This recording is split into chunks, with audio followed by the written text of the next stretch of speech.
Onetv special report.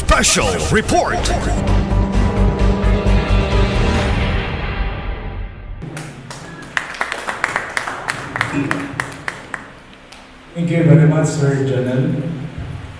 My respect to His Excellency, Ambassador Michel Parys and company.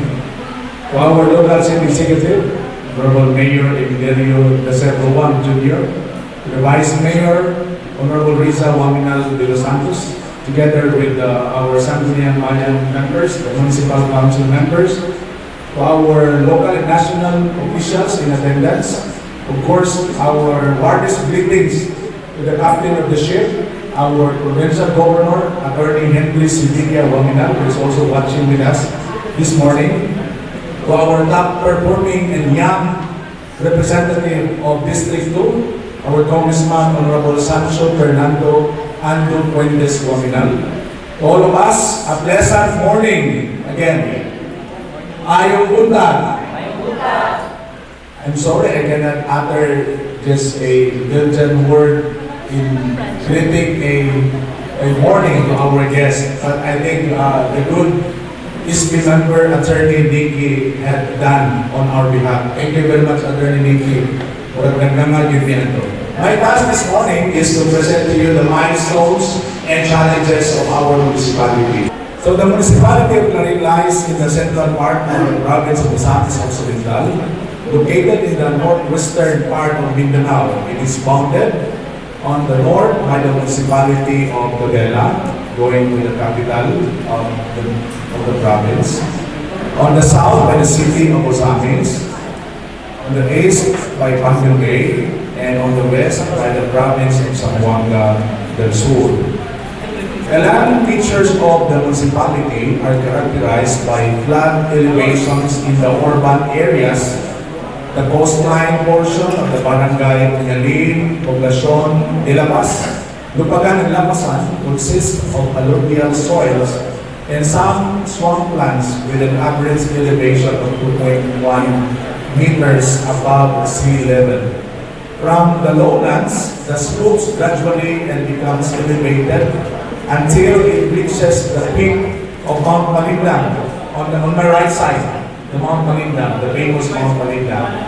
On the western side, with a maximum elevation of approximately 2,400 above sea level. From the peak of Mount Malindang, the terrain drops gradually to the lowlands of Zamboanga del Sur, our neighboring province, and three major rivers out across the town in the northern portion. These are the Clarin River, the Paca River, and the Labo River. These two rivers, particularly the Clarin and Paca rivers, had actually caused us with a shoreline flooding last year. The rainiest months of this area are November and December, and the driest months from February to April.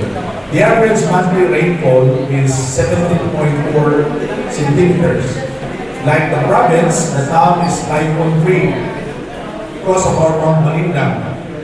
The temperature in lowland areas are very warm due to the proximity of these areas to the sea, while the temperature of barangays in the western side is noted to be cool and chilly.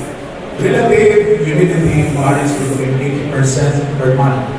The prevailing winds from the month of August and September on the northeastern direction, while the winds from October to July are variable conditions.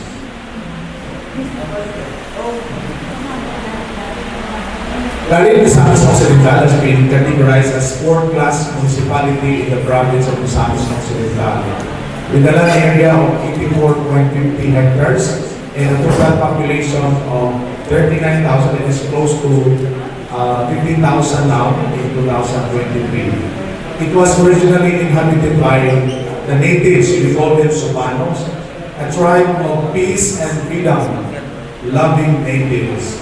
Primarily, Clarin is seemingly known as the promising municipality where the economic activities will boast and be felt in the next years to come. Knowing that Clarin is adjacent to the city of Osamis, and merely tells the fact that the economic progress of the city will affect its nearby places like Clarin, causing its investors to widen their scope in terms of buildings, employment immersion, job hirings, and land ownership in the near future.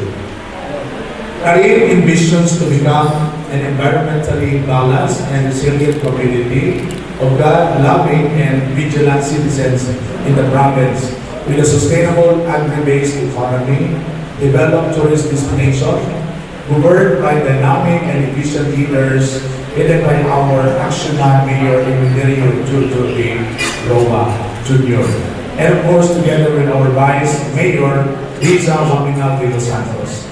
This is aligned with the provincial government's trust ni San Iston, Magpuyong Malinabon, Malambuon, o Malipayon, which means people in Misamis will live peacefully, develop, and happy under the leadership of our Governor, Attorney Henry Sibiria Waminal. Clarinians promote culture and heritage through various festivals. We have our Sinodo. The Santo Niño Festival is an annual culture and religious festival held every 15th day of January, done by a dance ritual in which it tells the story of the Filipino people, particularly the Caribbeans' acceptance of Christianity and a way of thanksgiving. This Sinulo has started since 1921 when Barangay Locolan was converted into municipality named Clarin. We have also recently concluded our opening of the Pasigla sa Clarin, called the Pakaskong Halad or Christmas offering among Caribbeans, ang Suman or the Suman capital of Misamis Occidental. We are celebrating this every second Friday of December until the last day of this month, which was started last Saturday, and now it's the 8th-year celebration. This annual holiday light show is one of the town's festivals for people of Clarin gathered in Soraitas Park and recently in the town center. Witness Christmas light displays, fireworks, and chanting and dancing first light night parade and showdown. The Suman Festival, in line with the implementation of the One Town, One Product program, the local government unit of Clarin has identified Suman, the Suman is the product, as their motto for One Town, One Product. As part of its development and promotion efforts, EO number 37 creating the Clarin Suman Task Force, wherein one of its mandates is the establishment of the Suman or the House of Suman and Pasalubong Center. The Locolan Short Film Festival, Locolan is the old name of Clarin. Part of Clarinians' promotion of culture and arts is the Locolan Short Film Festival. Locolan is the name of the barangay before Clarin became a municipality. The festival is held in February where Clarin cultural themed movies are presented. As the municipality of Clarin economy continues to rise, this leads to increased consumption and production which can have negative impacts on the environment.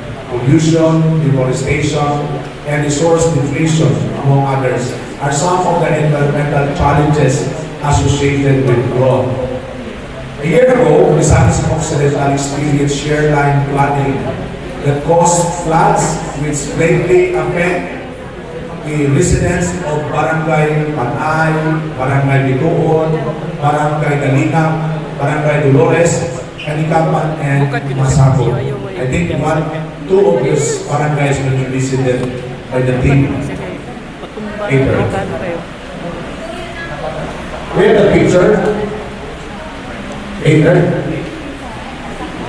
Economic growth can bring rapid changes such as technological advancement and shifts in industries. These changes may lead to job displacement, unemployment, and social distress.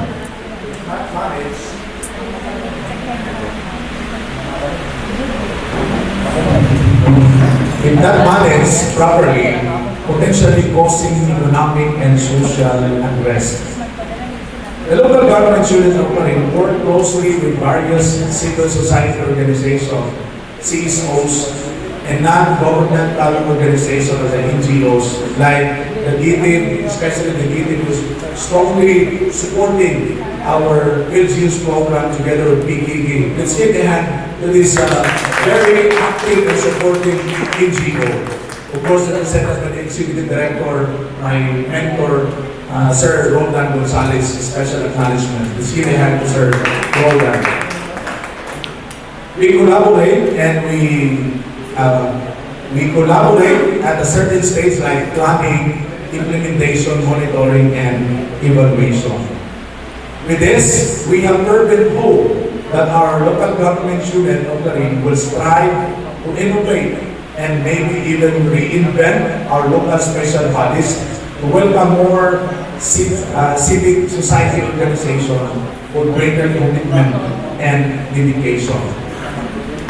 So, next will be the profile, the barangay profile. Some of these barangays will be visited later. First is the barangay Bitoon. It's located in Purong Pono, Bitoon, Galang-Samis Occidental. The barangay chairman is Honorable Chupilo Ikit Dapidan. The physical characteristics of barangay, the geographic, of course, it is part of Region 10, with this, province of Misamis Occidental, under the District 2, and then this is part of the North District of this municipality. As you can see some of the details. The general description and characteristics, it is located, Barangay Bituon is in the upland areas. And then we have also, we don't have two purok in this barangay. We have also what we call the Sako as a city of barangay. The land area is around 500, how do I read this? 510 hectares, more or less. The demography, the population has 373 individuals, and the population density is 1.17. People are using Sumanen as their language, Bisaya, Bolano, and Lumano. And most of the people are part of the indigenous group or the native, the indigenous people. The economic indicators for Barangay Bituon, the major crops that they are producing are the following. We have corn, coconut, banana, with its corresponding number of hectares cultivated. We also have livestock like carabao, cattle, hog, chicken, and fisheries along their riverbanks. The post-harvest facilities, they're using their multi-purpose and one drying pavement. For the health facility, we have two barangay health workers, one barangay nutrition scholar, and we also have a COVID-19 quarantine isolation facility, and we also have barangay hall and isolation facility. For the service facilities, we have multi-purpose hall. We also have a mini park or gymnasium which can be found in the Bituon covered court. For the violence against women and child, they have a table, part of the office in the barangay hall.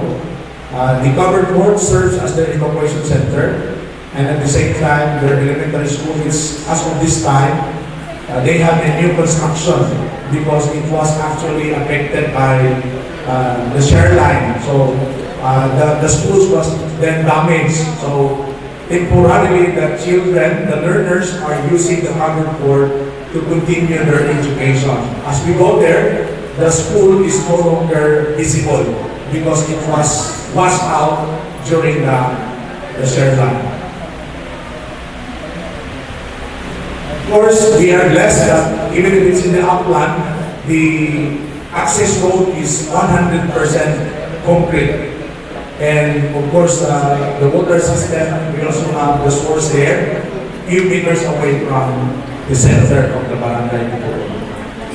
the information and communication technology, the cellular tower is not available. So even Wi-Fi, but they are trying to venture with the window Wi-Fi just to get in touch with the latest development, especially on weather.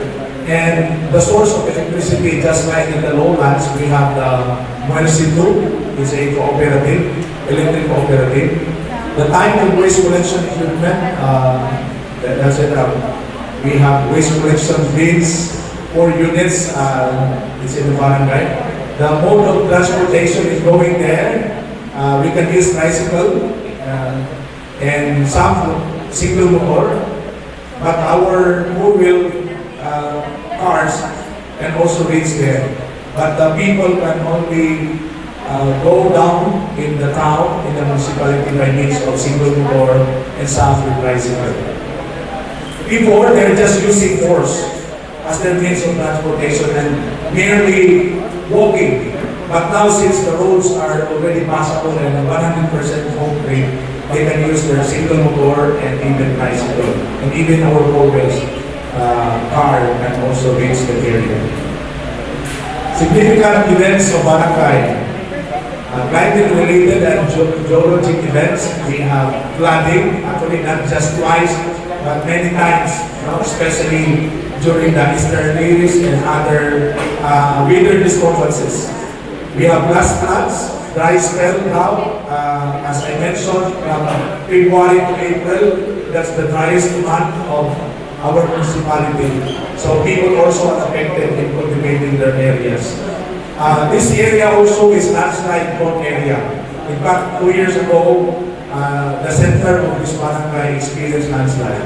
Economic events, the opening of small firm, health and agriculture related events, they have established their isolation facility during the pandemic. In terms of peace and order, we are so happy that the Dual residents are peace-loving and we don't have cases of criminality. That's one good thing, that despite of being vulnerable to flooding and other calamities, disaster calamities, here people remain peaceful and peace-loving individuals. Then disaster supplies equipment, as accounted, we have 5 pieces of first aid kit. They have 20 pieces of two-way radio because again, no network. So we only use the two-way radio.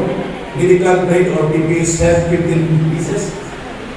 Extraction kit, let us go over with those items. Now, in Mihimamat also, we have one good development, the establishment of the Santa Clara mini hydro power system can have several positive impacts on the community. So this is about 6.9 gigawatts worth 1.2 billion project. So renewable energy generation of Santa Clara mini hydro power plant utilize the energy of flowing water to generate electricity.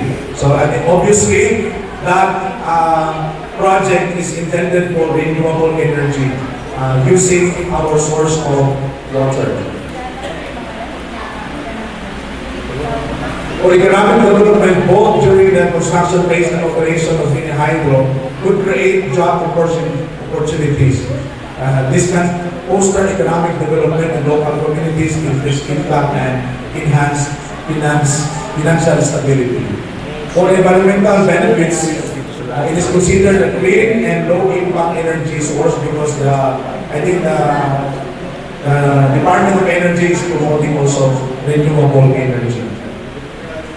Improve water management. The implementation of any hydro system often requires effective water management practices, including the creation of reservoir or the control of water flow. And this can help regulate water supply for irrigation, domestic use, and other needs.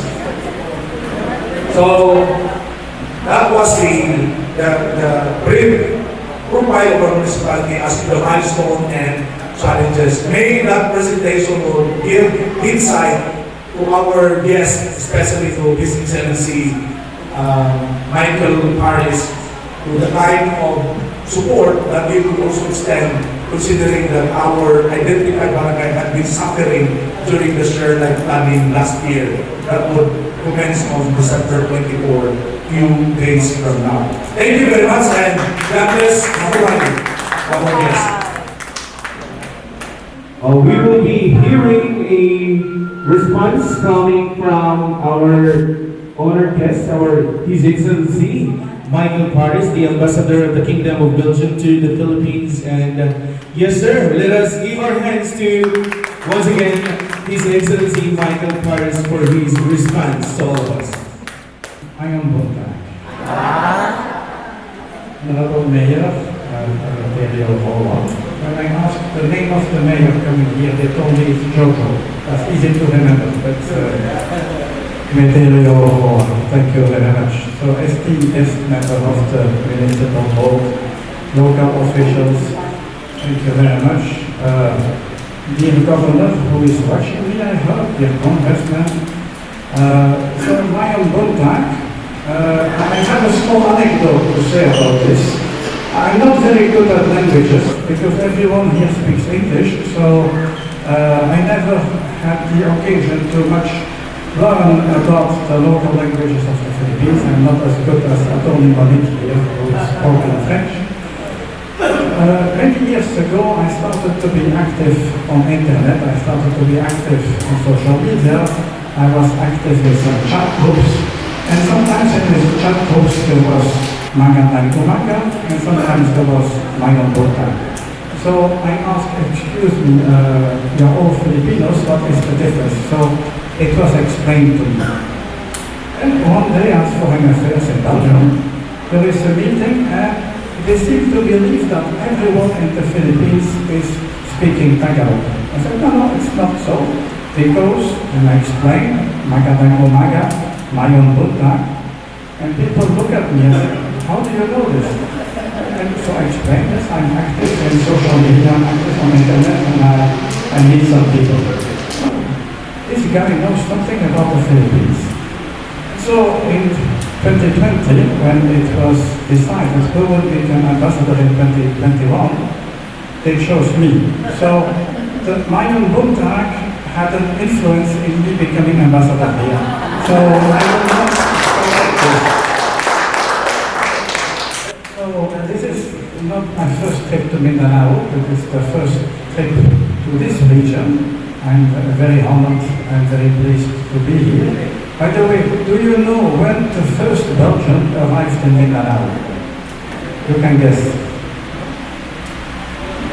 In 1521. So after the death of Magellan, the ship continued with Sebastian Elcano. There was a Belgian officer on the ship. His name was Roland, by the way. Your name, yes. So maybe a distant ancestor of you. So the ship continued along the coast of Mindanao, going east. So we know that Belgium was here in 1521. What not many people know is that this person, we speak about the 16th century, came back a second time. Because he went all the way with Sebastian Elcano back to Spain. And then many years later, when the Spanish tried a new expedition to the Moluccas, he was there too. And we know that the Loyasa expedition also reached Mindanao. So he was 2 times in the 16th century around the world and coming here. That's very interesting to know. So you wonder why I'm here. Well, we have 8 Belgian NGOs active in the Philippines, and they have 52 local partners. So we are asked to look at the projects and the programs of our NGOs and their partners. So we come here because different civil society organizations and NGOs are active indeed here, including the Philippine Movement for Climate Justice. Our COP28 is taking place for the women in Dubai, but the real struggle is here. It's not in Dubai, the real struggle is on the ground, so we want to support this. I will soon today visit the barangay of Bitoron. I will visit the barangay of Panghitaboo. In Bitoron I will hear about the mini hydroelectric power plant. So I'm very interested in this because we have actually a Belgian company promoting mini hydroelectric turbines. The name of that company is Turbulent, and it has already a project in Davao Oriental. It has a project in General Santos. Now I'm very curious to know what company is here for the turbine. Then I will go to Barangay Panay, where I will hear from residents about the flooding. That's the purpose of me coming here to Clarin. Dagan salamat. Thank you very much. Thank you so much. At this point, of course, yes, as what he said, he will be visiting two barangays in the municipality of Clarin, namely Barangay Bitoon and Barangay Panay. And we are expecting, an open dialogue and of course a constructive discussion to address the common challenges and to explore avenues for growth and cooperation between the Kingdom of Belgium and of course the municipality of Clarin, particularly in Barangay Bitoon and Barangay Panay. And of course, there will be, as you are going to visit the two barangays, of course, you will be engaging local communities that can offer insights into a fabric of our society. And of course, we encourage to explore and connect with the vibrant communities within our locality. And we are hoping for more positive outcome during your visit here. And of course, before anything else, before we will end, we will be entertained again by our local talents coming from the students of our dear institution, Clarin National High School. And may I request the talents of our dear students from Clarin National High School. Please, let us give a round of applause to them.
before numbers, ladies and gentlemen, allow me to acknowledge the following personnel who are in attendance because I forget to acknowledge the following CDSO partners of the municipality of Clarin, namely GITIM Incorporated in the person of headed by Mrs. Norma Islit, and of course the PKKK Misamis Occidental headed by Rebecca Orong and Imelda Iraq. And of course, the presence of the Philippine Movement for Climate Justice in the person of Roldan Gonzalez. And of course, Mrs. Lucita Gonzalez, the Philippine Movement for Climate Justice. Thank you for coming, and of course, thank you for supporting the programs and. Onetv special report.